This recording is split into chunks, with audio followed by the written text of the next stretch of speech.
Yo, welcome to Physics with Vinay. Hi, I'm Vinay and I'm back, and this is the first lecture in rotational mechanics. और इस पूरे lecture series में, as always, हमेशा की तरह we are going to go from basics to J advanced. So let's go. सबसे पहले we are going to talk about what a rigid body is. फिर rigid body का जो rotational aspect है उसको हम लोग डिस्कस करेंगे. वी विल टॉक अबाउट कौन सा इक्वेशन सबसे मेन जो इक्वेशन है involving the concept of torque, moment of inertia और किस तरीके के क्वेश्चंस आ सकते हैं रिजिड बॉडी डायनामिक्स पे. तो सबसे पहले what is a rigid body. दो प्रॉपर्टीज है that a rigid body has to satisfy in order to be called rigid body. सबसे पहले कि कोई भी दो पॉइंट्स के बीच का जो लेंथ है that is always a constant with time.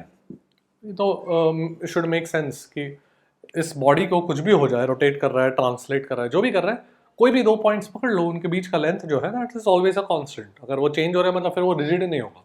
ठीक है. एंड दूसरा चीज़ है ये जो रिजिड बॉडी है उसका जो एंगुलर वेलोसिटी है, एंगुलर एक्सेलरेशन है, that should be the same for all points. मतलब अगर मेरे पास एक रिजिड बॉडी है तो ऐसा तो नहीं हो सकता कि the upper half of the rigid body is rotating with some different angular velocity compare to the lower half. फिर तो वो ट्विस्टिंग हो जाएगा. ट्विस्ट हो गया then that is not rigid. ठीक है. So these two conditions need to be satisfied for a body to be called a rigid body. In reality there is no such thing as rigid body because any object is deformable. जो properties of matter वाले chapter में तुम पढ़ोगे later on. Any object can be deformed. Deformed वाला उसको compress extend किया जा सकता है with sufficient force, sufficient torque, जिसके बारे में अपन बाद में पढ़ेंगे. बट इस चैप्टर में it is fine to approximate the bodies as rigid. और जैसे कि ये मार्कर है, अब ये मार्कर का ये जो पोर्शन है इसको हम लोग रिजिड बोल सकते हैं. Even though see if I am applying a force this way, I am trying to pull it, there will be some extension but that is so negligible we can treat it as zero extension and that is why we can treat it as rigid body. ठीक है. Alright, so ये देख लो. अभी अपन थोड़ा सा mathematics करते हैं.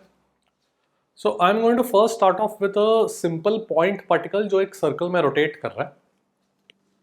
तो I have a circular motion by a point particle. और ये जो point particle है उसका कुछ टेंजेंशियल एक्सेलरेशन भी होगा और कुछ सेंट्रीपिटल एक्सेलरेशन भी होगा. तो लेट्स से कि इस तरीके से उसका कुछ एंगुलर एक्सेलरेशन है एंड ये मेरा फोर्स है. उसका जो रेडियल कंपोनेंट होगा that will provide centripetal acceleration, but we are more interested in the tangential component. Tangential component जो है फोर्स का उसको मैं Ft बोलता हूँ. ठीक है. So Ft is the tangential component of the net force. Tangential will provide the tangential acceleration. तो can I write the tangential force is equal to mass of this particle into tangential acceleration कितना होगा, alpha into radius. ये circular motion में पढ़ते हैं. ठीक है. Alpha into are लिखता हूँ. अब अगर मैं दोनों तरफ आर से मल्टीप्लाई करूँ, ये क्यों कर रहा हूँ अपन देखेंगे. ठीक है. तो मैं ऐसे लिख सकता हूँ R into F T is M R square into alpha. ठीक है. So this is what we call as the torque on the particle and this is what we call as the moment. mr square is what we call as the moment of inertia. अब ये क्यों कर रहे हैं? Because you might think कि इसको r से multiply करके नया क्वांटिटी इसको नाम दे दिया, उससे क्या फ़ायदा है. मतलब this equation F equal to ma is sufficient to describe the motion of the particle. We don't need to invent new or label new quantities. तो सिंगल पार्टिकल है तो इसका कोई यूज़ नहीं है. टॉर्क, मोमेंट ऑफ इनर्शिया का concept का कुछ यूज़ है नहीं mathematically. However when you have a rigid body in which you have multiple particles, then the concept of this torque and moment of inertia will be very useful when we want to avoid the internal forces. वो अभी देखेंगे हम लोग. But सबसे पहले थोड़ा सा और डिटेल में देखते हैं इस टॉर्क के डेफिनेशन को. सो द टॉर्क डेफिनेशन उसको टाउ से रिप्रेजेंट करते हैं. टॉर्क को is defined as r cross f. Cross product है, इट इज अ वेक्टर. ठीक है. So what is r? So torque जो है quantity, it is defined about a point. This is very important. Simply you can not say कि इस पे torque कितना है. That doesn't make sense because you have to ask किसके about, किस point के about. So torque is defined about a point तो जिस पॉइंट के अबाउट डिफाइन कर रहे हैं वहां से पोजिशन वेक्टर है. So let's say torque is defined about some point O. So R vector is a position vector from O. But किस चीज का position vector? It is a position vector of the point where the force is being applied. This position vector of the point of application of force.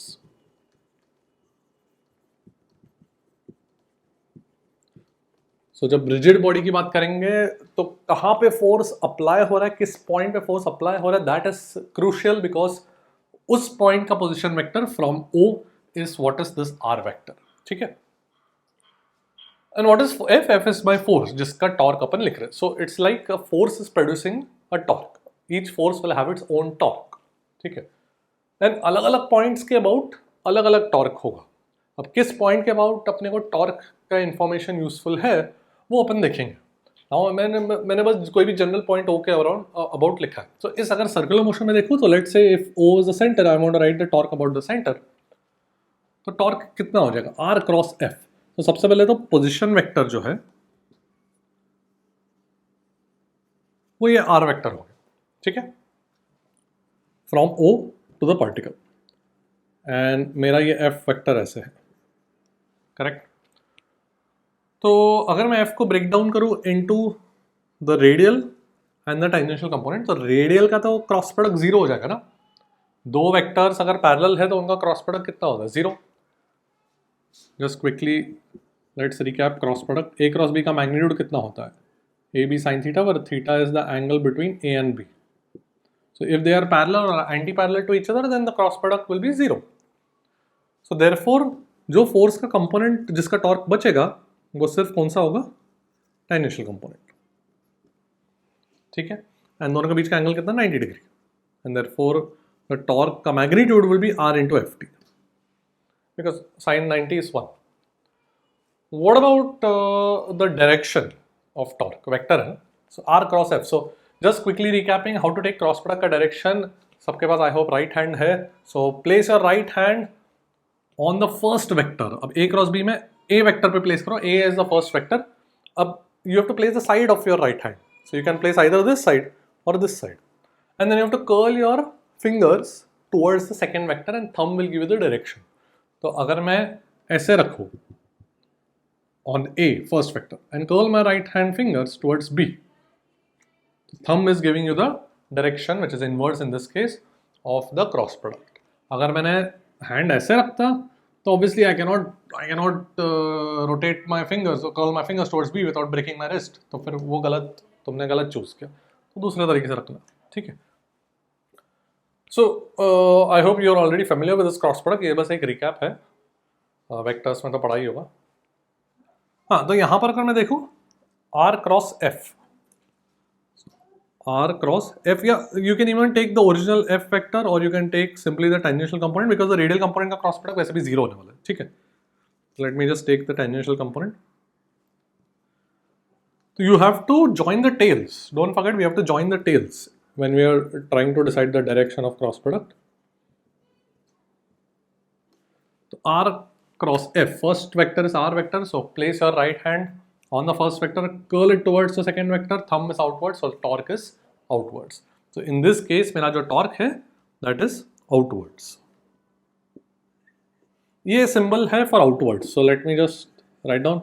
This is the symbol for outwards, मतलब perpendicular to the screen या board and towards us. इसको अपन outwards बोलते हैं. And cross inside a circle is a symbol for notation है और inwards. ठीक है. तो इस केस में A cross B is inwards and इस केस में टॉर्क इज आउटवर्ड्स. ऑलराइट. तो ये मेरा टॉर्क का कॉन्सेप्ट हो गया. You can write torque about any point. You can right, मैंने तो O centre of the circle के अबाउट लिखा, but you can write it about any point. But what is useful, किस पॉइंट के बाद टॉर्क यूजफुल होगा उसके बारे में बात करता हूँ. तो ये तो मेरा टॉर्क के बारे में हो गया. सो यहाँ पे मैंने क्या लिखा? टॉर्क का magnitude is mr square alpha. अगर मैं वेक्टर फॉर्म में लिखूँ तो वो भी लिख सकता हूँ मैं. I can write it as torque is equal to, so moment of mr square is called moment of inertia. उसको I से रिप्रेजेंट करते हैं अपन अल्फा वेक्टर. देखो वेक्टर फॉर्म में लिखा मैंने. Let's quickly check that this vector form is also correct. Magnitude तो ठीक है, torque equal to I alpha. But direction, torque का डायरेक्शन कितना है, मुझे कौन सा डायरेक्शन है, आउटवर्ड्स है ना, और एंगुलर एक्सेलरेशन का डायरेक्शन क्या है, एंटी क्लॉकवाइज में जा रहा है, मतलब again you should know from circular motion how to check the direction of angular velocity, angular acceleration. Angular acceleration ऐसा anti-clockwise sense में. So curl your fingers around that. The thumb will give you the direction of the angular acceleration vector, which is outwards. So correct है. Torque भी outwards, angular acceleration भी outwards. So this is the main equation which we will use in order to analyze the motion, the rotational motion of rigid bodies. ठीक है, जैसे F equal to ma था Newton's law of motion में, उसका you can say it's like the rotational version of that equation, torque equal to I alpha. But इसको अभी अपन और detail में देखेंगे. ये सब तो अपन एक पार्टिकल के लिए किया है ना, सर्कुलर मोशन, जिसके लिए यू माइट थिंक कि ये सब करने की कुछ जरूरत है नहीं, बट हाउएवर रिजिड बॉडी के लिए all of these concepts will be crucial and very important. So पहले ये देख लो फिर आगे बढ़ते हैं. Now let's come to a rigid body that is rotating. Suppose this rigid body is rotating about some axis with some angular acceleration alpha. तो ये जो एक्सिस है उसके बाद रोटेट कर रहा है. If I consider any particle, see each particle is performing a circular motion, correct?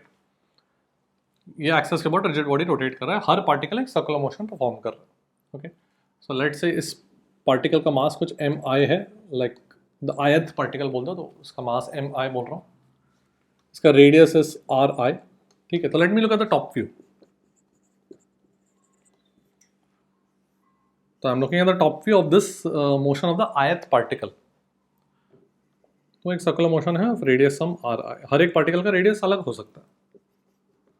Okay, alright. तो इस पे भी कुछ फोर्सेस लगते होंगे, एक टेंजेंशियल होगा, एक सेंट्रीपिटल होगा. ठीक है, again we are only concern with the tangential force. तो जैसे एक single particle rotating in a circular motion, उसके लिए मैंने I was able to write torque is equal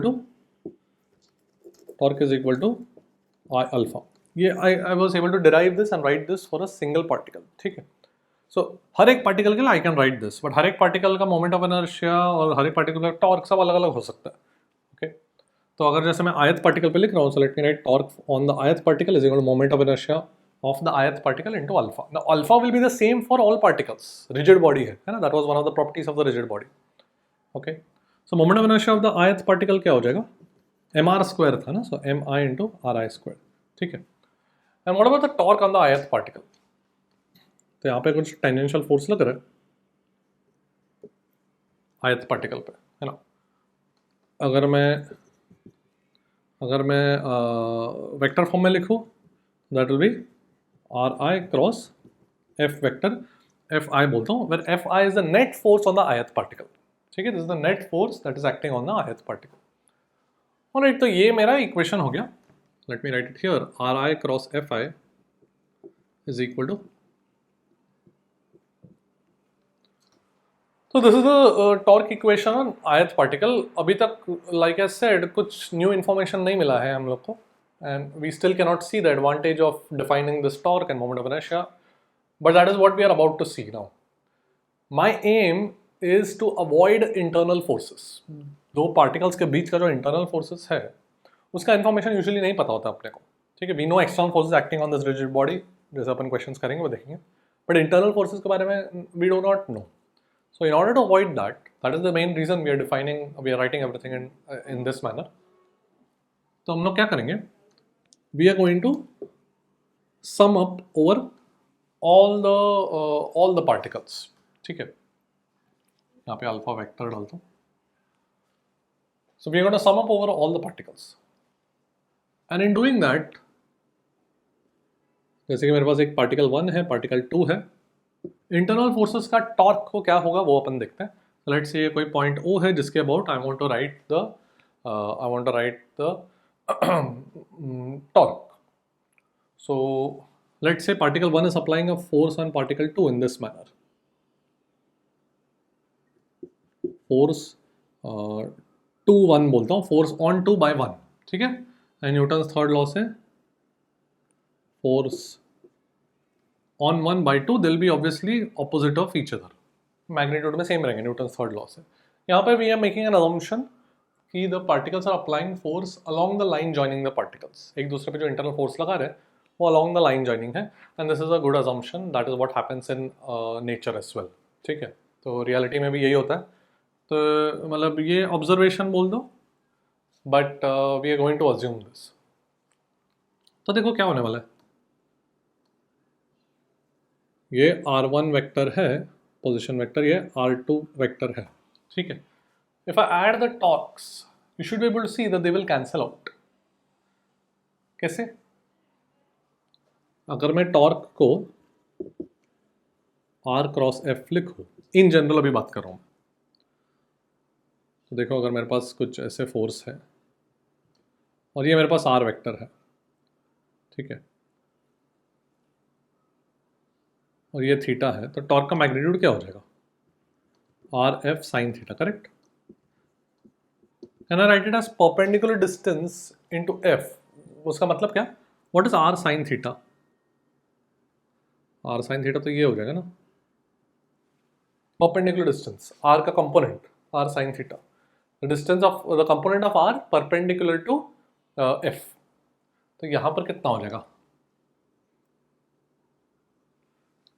अगर मैं r1 क्रॉस f12 करूं तो r क्रॉस f करने में I can write it as r sine theta. r sine theta को मैंने परपेंडिकुलर डिस्टेंस लिखा। अगर ये यहाँ पे ये क्लियर नहीं है तो you should be able to see, let me just draw it this way. ये r वेक्टर है, अगर ये f वेक्टर है तो r साइन थीटा क्या बन गया, component of r perpendicular to f, है ना। सो यहाँ पर कितना हो रहा है, component of r1 perpendicular to f would be this dotted line. Similarly, component of R2 also perpendicular to F will again be this dotted line, because दोनों force vector same line के अलॉन्ग है ना, वो assumption है हमारा।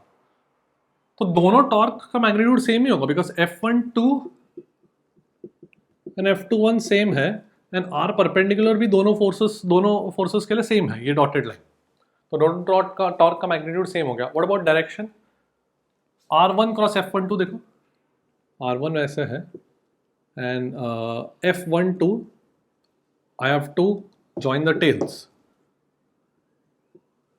F12 is the force on 1 by 2, तो R1 cross F12, place your place your right hand on the first vector, curl your right hand fingers towards the second vector, कौन सा direction में आ रहा है, टॉर्क आउटवर्ड्स, ठीक है। तो torque on 1 is outwards. What about torque on 2, R2 vector ऐसे है एंड F21 नीचे है, तो टेल ज्वाइन करो,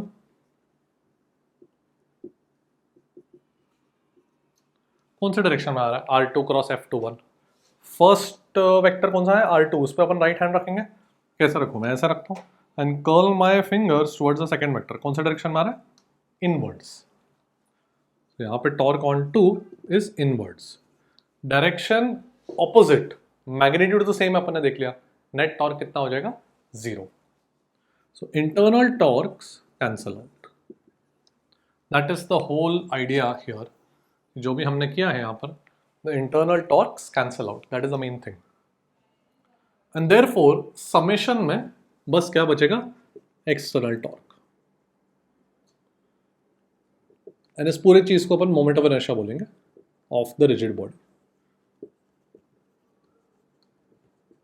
यहाँ पे you have to realise what is R I, R I is the radius of each particle, ठीक है, मतलब डिस्टेंस फ्रॉम द एक्सिस है, okay. So moment of inertia is summation M I R I squared, हर particle का M R square करके add करेंगे, and जो बचेगा वो सिर्फ एक्सटर्नल फोर्सेस का टॉर्क बचेगा।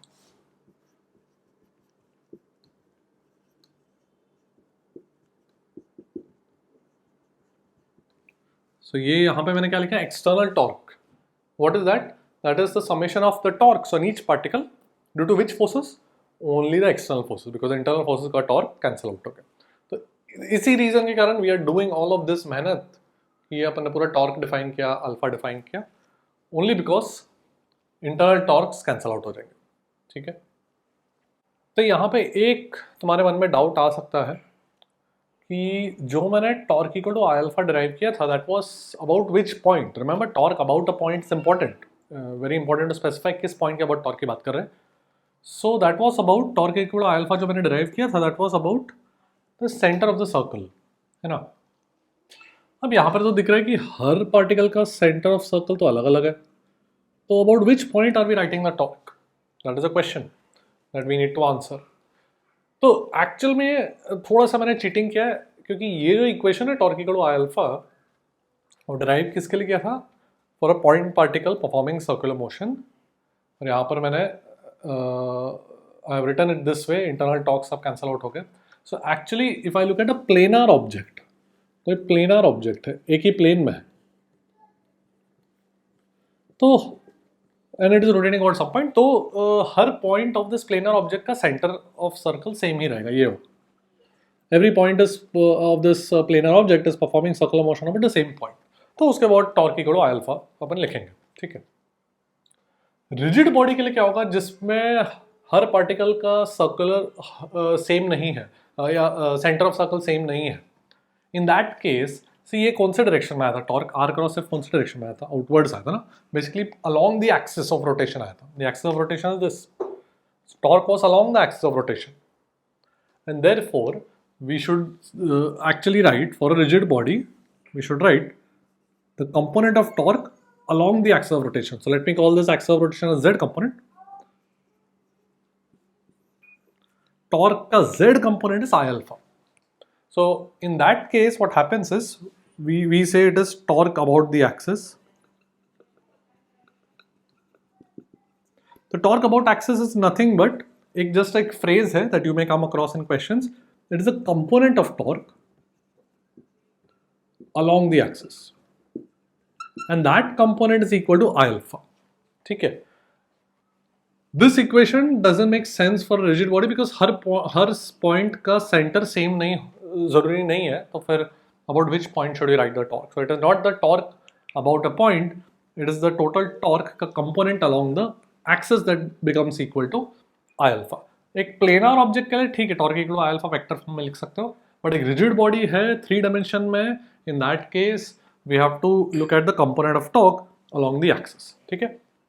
नाउ ये जो छोटा सा पॉइंट है, the subtle point, let me say कि this is valid for planar object, ठीक है, and for this 3 dimensional we write torque का z component is I alpha. Once again only external forces का टॉर्क। ये जो छोटा सा पॉइंट है, the difference between this and this, usually JEE syllabus के क्वेश्चंस में इतना इंपॉर्टेंट नहीं आता। यूजुअली टॉर्क सिर्फ जेड एक्सिस, मतलब सिर्फ एक्सिस के अलोंग ही आता है टॉर्क, ठीक है। कोई कंपोनेंट ऑफ टॉर्क होगा which is not along the axis, तो वो ऑब्वियसली इस इक्वेशन में अपन नहीं लिखेंगे, बट जनरली वैसे क्वेश्चंस नहीं आते।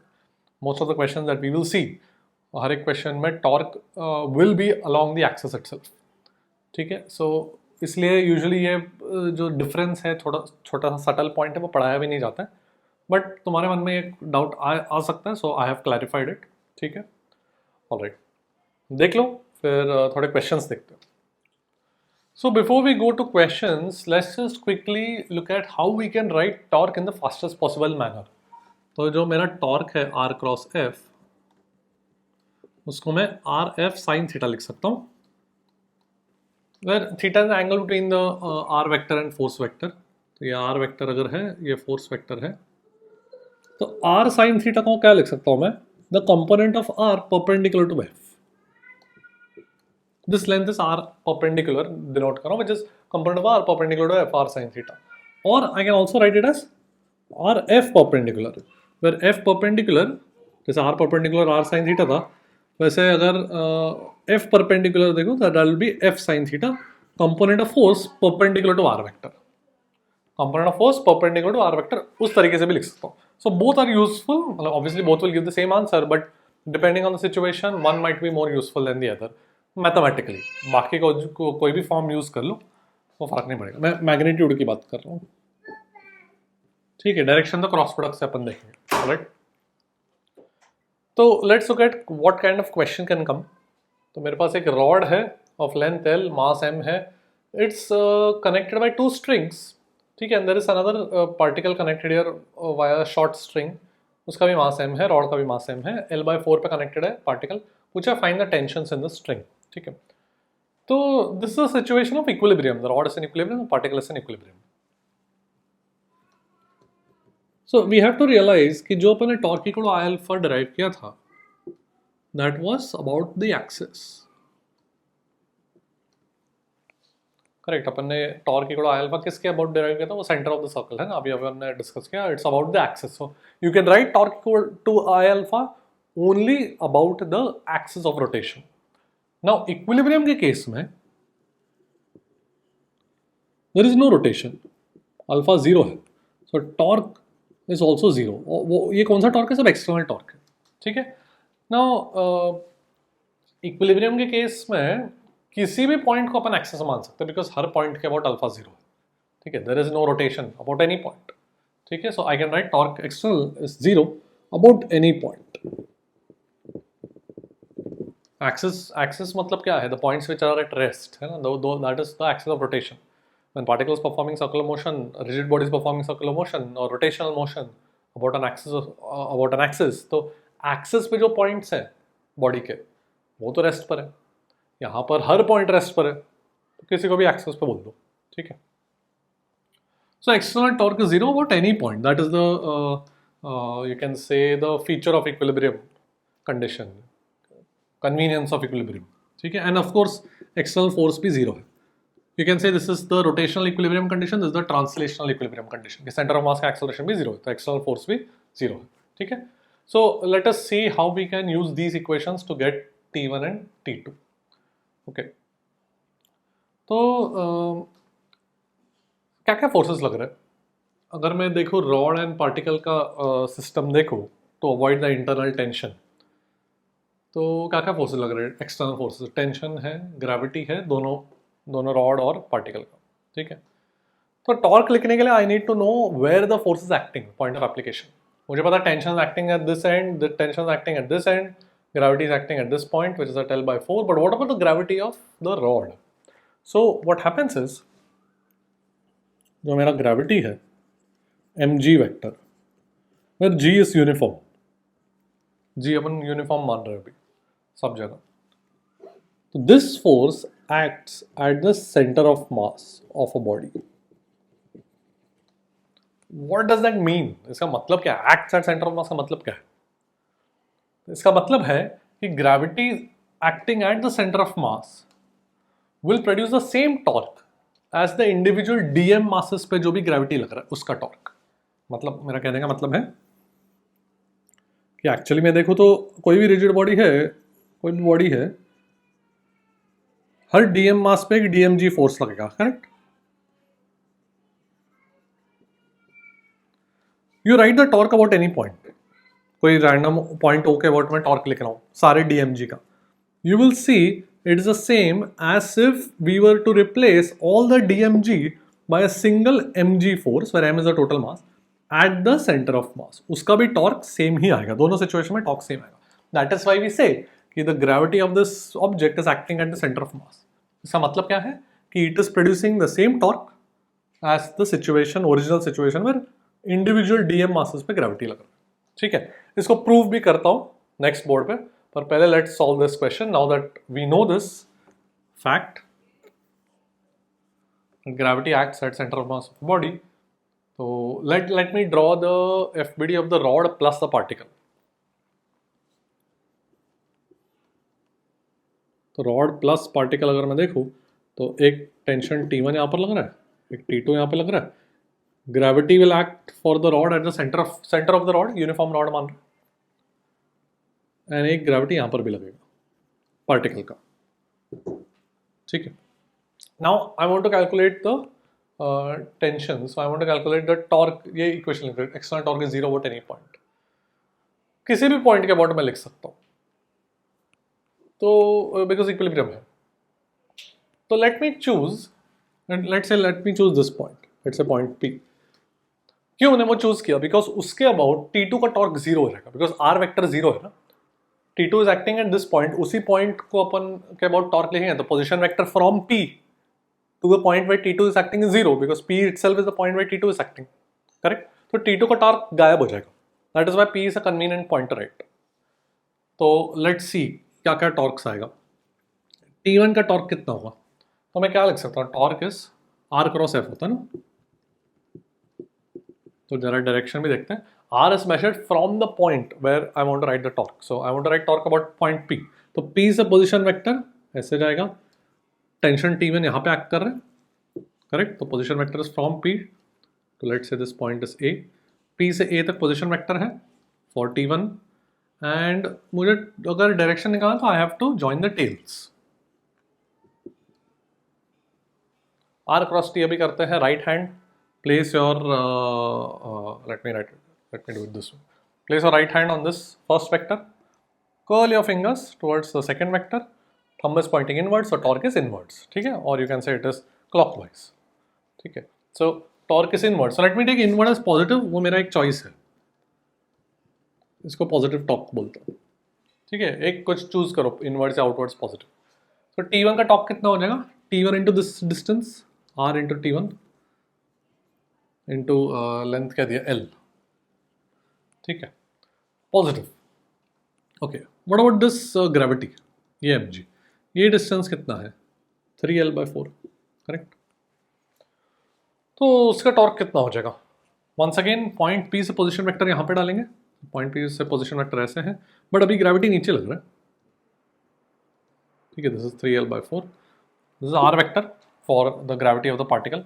अब R क्रॉस F करो, R वेक्टर पे फर्स्ट वेक्टर पे मैंने राइट हैंड रखा, curl your fingers towards the second vector mg pointing outwards, so इसका टॉर्क इज नेगेटिव, ठीक है, इसका जो टॉर्क है that will be -3L/4 mg because it is outwards, so outwards अपन ने नेगेटिव लिया, तो let me write it here, T1L -3L/4 into mg। Similarly ये ग्रेविटी का कितना डिस्टेंस है L/2, एंड सेम लॉजिक से वो भी आउटवर्ड्स आ जाएगा, -L/2 mg should be 0, net torque should be 0। T2 का टॉर्क अबाउट पॉइंट P कुछ नहीं आएगा, so I am writing about point P, ठीक है, अबाउट पॉइंट P, T2 का तो कुछ टॉर्क नहीं आएगा। हो गया, तो देखो कितना आ रहा है, T1 का वैल्यू कितना आ जाएगा, T1 का value will be 5 mg/4, alright. Now T2 निकालना मुझे, one thing I can do again, I can write torque about some other point, if I write torque about point A तो T1 का torque गायब हो जाएगा, T2 का निकल जाएगा, सेम लॉजिक से। और I can use external force 0, वो भी इक्वेशन यूज कर सकता हूँ। अगर मैं एक्सटर्नल फोर्स 0 करूँ तो फटाफट आ जाएगा, नेट फोर्स 0 करना है, तो ऊपर कितना फोर्स लग रहा है T1 + T2, और नीचे कितना लग रहा है 2 mg, फोर्स बैलेंस किया मैंने, तो T2 का वैल्यू कितना आ जाएगा 3 mg/4, ठीक है। अगर तुमको क्वेश्चन में सिर्फ T2 पूछते तो फिर पॉइंट A के अबाउट लिखो, T1 ऑटोमेटिक, T1 का टॉर्क एलिमिनेट हो जाएगा, T2 का डायरेक्ट निकल जाएगा। बट अगर T1 T2 दोनों पूछा तो कोई एक टॉर्क से निकालो, दूसरा फोर्स से इजीली निकल जाएगा, ठीक है। देख लो, let's also prove that gravity acts at centre of mass of a body, देख लो। So gravity acts at the centre of mass, let's prove this. कोई भी बॉडी है, यहाँ पे अगर मैं एक dm मास कंसिडर करूँ,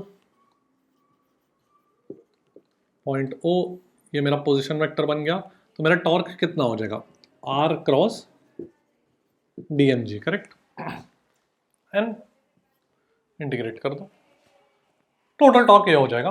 now position vector of centre of मास क्या था, that was integral R dm by total mass, correct. So integral R dm यहाँ पे अपीयर हो रहा है, क्या हो रहा है, because I can take G as uniform. G uniform है तो I can take G outside the integral. That is the key here. ठीक है,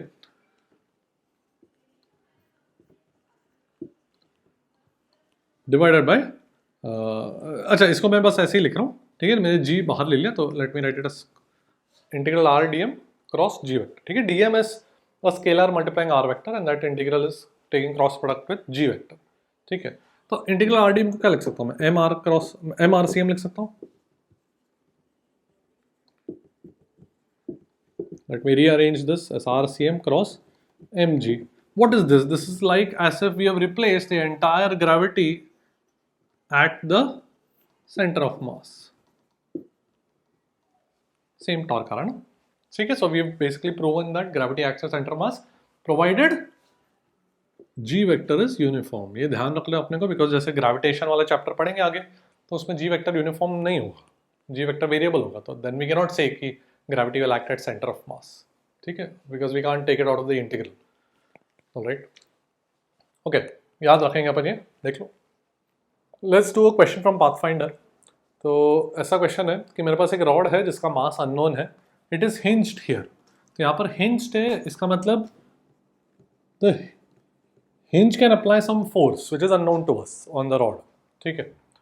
and you have a block of 30 kg hanging from the right end of the rod, और ये equilibrium में है, ठीक है, इतना इन्फॉर्मेशन दिया हुआ है। Hinge is at a distance L/3 from the centre over the centre of the rod, the entire length of the rod is L। अच्छा, सेकेंड केस में एक अननोन मास का ब्लॉक लगा देते हैं on the left hand side of the rod, and now the hinge is at L/4 from the centre, again the rod is in equilibrium, the system is in equilibrium.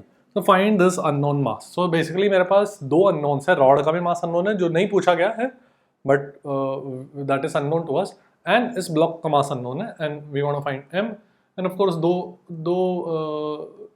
दो situation है जहाँ पे equilibrium लिखना पड़ेगा, तो दो equation से हो जाना चाहिए। तो I will suggest you try it out, but एक बस चीज़ बोलता हूँ कि whenever you have this sort of a situation यहाँ पे हिंज है, तो हिंज का फोर्स अननोन है, so it is best to write torque about the hinge, because about the hinge का फोर्स का torque itself will be zero, because of position vector zero हो जाएगा, है ना। So try writing the torque about the hinge, इसका कुछ मास मान लेना रॉड का, दोनों सिचुएशन में try writing the torque and try solving for m, right, then take a look at my solution.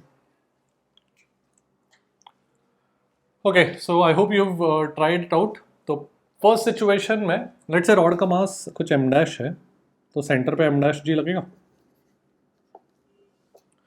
and I'm going to write the FVD of the rod plus this block, because पूरा system equilibrium में है, ठीक है। तो यहाँ पर कितना लग रहा है 330 g अपना एक्सेलरेशन ड्यू टू ग्रेविटी, ठीक है। m डैश g एक रॉड का मास m डैश मान लिया, and hinge is at a distance of L/3।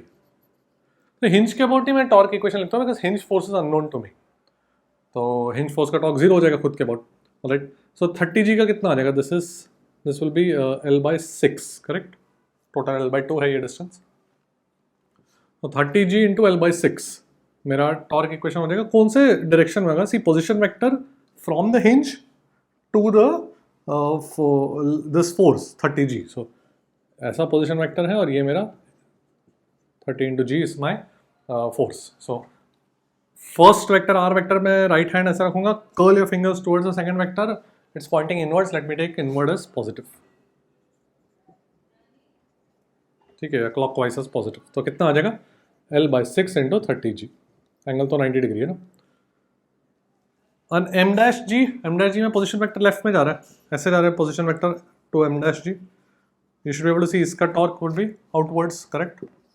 सो इसका नेगेटिव टॉर्क आ जाएगा, सो माइनस कितना आ जाएगा, distance is L/3 into m dash g should be zero, तो यहाँ से मेरे पास m डैश आ जाएगा, रॉड का मास आ जाएगा, that will be equal to 15 kilograms, ठीक है। Now that we have this situation, let's look at the second case. तो सेकंड केस में यहाँ पे एक mg लग रहा है, 30g राइट हैंड साइड पे लग रहा है, एक 15g, अभी I know the mass of the rod is 15 kg, तो 15g सेंटर पे लगेगा, एंड हिंज कहाँ पर है, L/4 पर है, तो now the hinge is at L/4, तो ये भी L/4, एंड ये पूरा हिंज का डिस्टेंस 3L/4 हो जाएगा, है कि नहीं, ठीक है। तो let's write the torque equation. अगर यहाँ तक तुमको समझ में आ गया and you were not able to get the answer, I suggest कि अभी फिर से ट्राई करो, यहाँ पे टॉर्क इक्वेशन लिखो about the hinge, and you should able to solve for m, ठीक है। I hope you tried it out. तो हिंज के अबाउट 3, यहाँ पे 30g है ना, 30g इंटू L/4 कौन से डायरेक्शन में होगा, ये r वेक्टर, ये 30g इनवर्ड्स, है ना, और इन दोनों का टॉर्क आउटवर्ड्स हो जाएगा हिंज के about, you can see that for your self. तो हो जाएगा माइनस 15g का कितना हो जाएगा, L/4 into 15g minus 3L/4 into mg should be 0, ठीक है, हो गया। तो you should be able to see that m would come out to be 5 kg, right. I hope you are also able to get the answer. Simple question है Pathfinder का, इसका मतलब ये नहीं कि डिफिकल्ट इन द सेंस कि बहुत कुछ कॉम्प्लिकेटेड है, कुछ अलग नहीं है, सेम ही टॉर्क इक्वेशन ही लिखना और बैलेंस करना, ठीक है। The key was to write the torque about the hinge so that we can avoid the hinge force. कभी भी ऐसे क्वेश्चंस में फोर्स बैलेंसिंग वाले टॉर्क बैलेंसिंग वाले क्वेश्चंस में कोई अननोन फोर्स होगा, उसके पॉइंट ऑफ एप्लीकेशन के अबाउट अगर टॉर्क इक्वेशन लिखेंगे तो वो अननोन फोर्स गायब हो जाएगा, मतलब उसका कोई टर्म आएगा नहीं, ठीक। That is one way to avoid that unknown force. Alright, देख लो, let's do another question on equilibrium. तो मेरे पास एक रॉड है, resting against a smooth wall but a rough floor. Angle theta बना रहा है, so it is in equilibrium, तो फोर्स जीरो होगा, नेट टॉर्क भी जीरो होगा. मास m दिया हुआ है, find the friction force between the rod and the floor. ठीक है, so you have to write down net force is zero, net torque is zero. So try it out and then you can write torque equation about any point, torque equal to zero about any point because equilibrium. ठीक है, so try it out then take a look on the solution. Okay, तो क्या क्या forces लगेंगे?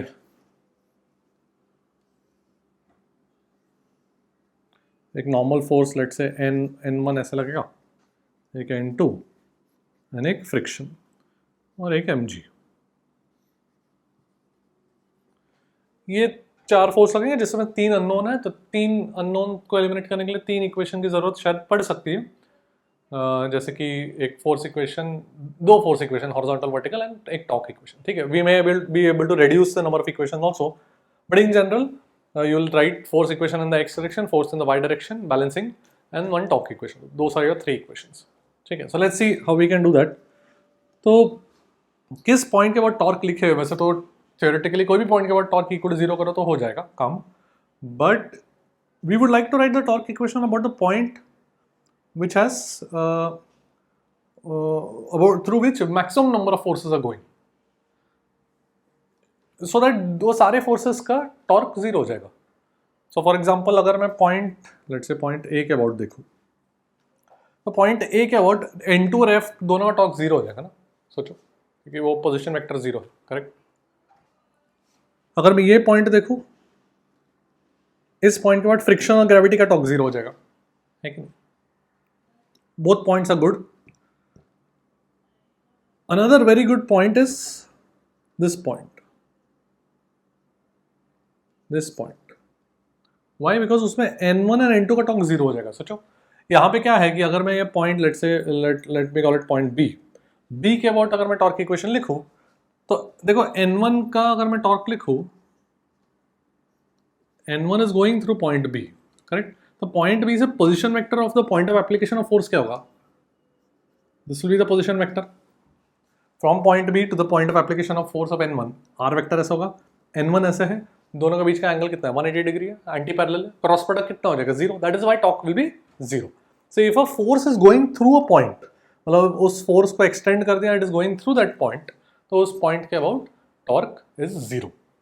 So that is why n1 का भी torque zero हो जाएगा, n2 का भी टॉर्क जीरो हो जाएगा about point B. Remember equilibrium में you can write torque equal to zero but any point. So दोनों पॉइंट्स का टॉर्क जीरो हो जाएगा, तो बचेगा सिर्फ mg और फ्रिक्शन का torque. So we may be able to get friction in one equation. तो कैसे करेंगे अपन? So mg का टॉर्क कैसे लिखूं अबाउट पॉइंट बी?